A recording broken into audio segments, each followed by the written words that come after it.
Good evening, hobbyists. It's been a long day. This is just a quick late night video about some hobby I've been doing lately. It's been a little while since I posted, but what I've been posting about is Mantic's firefight stuff, in this case ForgeFather. So this is going to be a quick video rundown on how I painted my ForgeFather tanks. Okay, so this is the Stern Hammer main battle tank for the ForgeFather. It's got the quad hailstorm autocannon turret. And you can see the main colours: blue, orange, bit of black on the sides and the tracks, and then some green accents and highlights. You got sort of green viewing screens and these little armoured viewports, as well as some green bits on the turret there. It's a little hard to see the green there, but yeah, there's green inside those sort of bits on the tank. Now, we've also got a bit of brass for the ammo of the autocannons. I always do the ammo bits as brass, just because it makes it stick out and makes it look special. Also a bit of steel on the top turret here. Now, a bit of steel piping on the top. Now, there's an issue where, because of how heavy the guns, the barrels of the guns were, this thing wouldn't sit properly in this little hole here. It would wobble around. But there's a quick and easy fix to that. Stuck a nut on the end there, and now that weighs it down so it sits in properly. I could have magnetized it. I didn't. I should have. But, you know, simple, cheap solution using what I had lying around. So, how I did the blue was, Cantor blue was the main for the blue. Of course, I started everything with Rust-Oleum flat black spray. Rust-Oleum? Yeah, get into a good frame. There we go, Rust-Oleum flat black spray. Now, with the Rust-Oleum flat black, it's great stuff. You know, if you shake it up and use it well, it's just as good as Citadel. Anyhow, so I use this Army Painter large brush, the vehicle terrain brush. I use that to apply the base coat of Cantor blue straight over the black undercoat. If you don't get everywhere with the black undercoat, because it's a very textured model, all those ridges and plates and stuff, just a brush with watered down black fixed that. So I did that first, made sure it was well covered. Then I went over with the Cantor blue. Now, I watered it down, and then I basically dry brushed it very heavily, so you can actually see a bit of shading using the undercoat, where some of the deeper recessed parts are still more black than the raised parts with the Cantor blue. Then after that, I dry brushed with the LA Toc blue, and then I used some of the Fenrisian grey to dry brush it extremely, but very lightly, just to catch the nuts and the plates and edges. If you're having trouble with getting the dry brushing to work for you, you can use a smaller brush. I used the monster brush from Army Painter when I needed to do some finer, smaller stuff on the model. I had to pick out the tracks and these sprockets or something. Had to pick those out with a large brush, in which case I used this one from, again, Army Painter, the large dry brush. Funnily enough, these large dry brushes make a really good flat brush, and you can actually use them just to layer quite easily.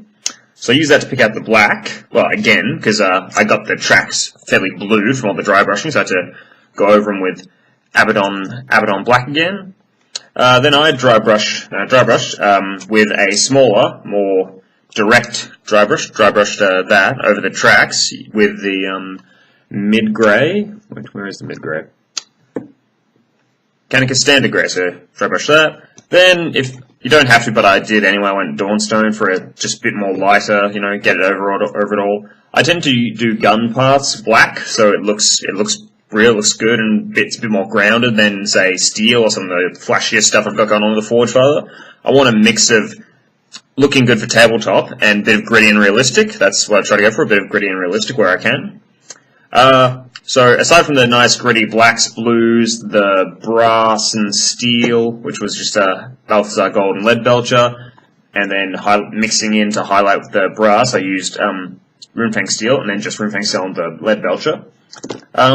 If any of the armor plates or the black needed a bit of shading, dark tone from Army Painter, and that was also for the steel.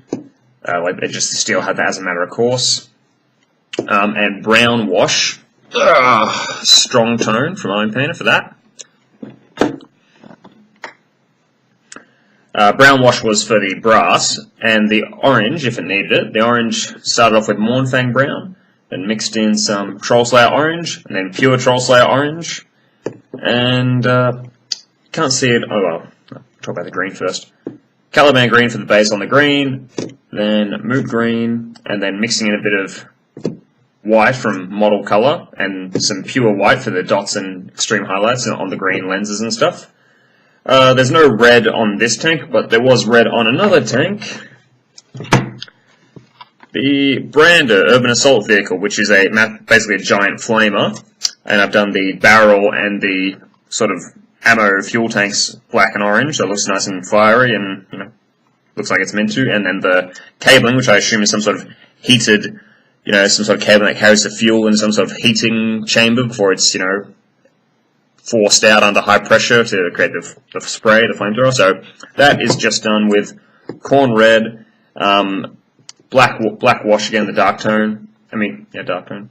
And then there's a little bit of highlighting with Screamer Pink. And then I went over it all with some matte varnish. What am I doing? Some matte varnish. So I went over it all with that. I'm a bit new with this matte varnish. I've only used a few things on some scenery, vehicles and stuff. So came out a little bit blotchy on the tanks. Last one came out the worst, a little bit blotchy. It's not too noticeable, especially just for tabletop stand. I'm not putting these in a competition. I'm just, mucking around with friends, having fun at local wargaming club and stuff like that. So you can barely see. And actually it actually kind of comes out pretty good because it's meant to be matte, but it's got a little bit of gloss. And it kind of looks like real sort of primer or edge primer, metal coated. From what I've seen of real tanks, the painting actually looks quite nice and shiny when it's brand new. And the ForgeFather, being really good craftsmen and artisans, will take great pride in their vehicles and stuff because they're space dwarfs. Anyhow, hope it's a bit of inspiration, bit of a chance to show off, and mistakes to avoid. A little bit of a gap between the two plates of the tank. This was the first one I assembled, I think, so there's a bit of a mistake.